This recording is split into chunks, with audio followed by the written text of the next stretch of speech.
টলমল করতে করতে কোনো একটা জায়গায় হয়তো কাব্যা দাঁড়িয়ে ওঠার চেষ্টা করছে, এরম করতে করতে এরম করতে করতে ওঠার চেষ্টা করছে।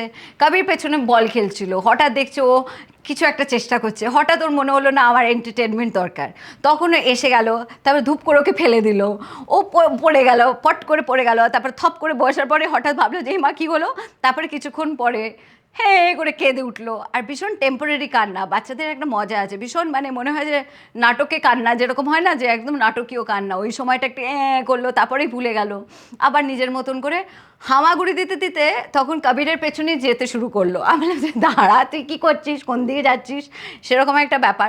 আমি তখন কবিরকে বকবো নাকি কাব্যাকে দেখবো আমি সেটা বুঝতে পারি না, কারণ যখন আমি কবিরকে বকার চেষ্টা করি তখন কাব্যা দেখি যে কোনো ম্যাটারই করে না। মানে I think this is the best thing about এই বয়সটা, কারণ তাদের না ইমিডিয়েট ফরগিভনেসটা আসে, ইমিডিয়েট, মানে ওরা ভাবে না, কেয়ার করে না, একটা মুহূর্ত গেছে তো গেছে, এরপরে তো আবার একসঙ্গে থাকতে হবে, সেরকম একটা ব্যাপার।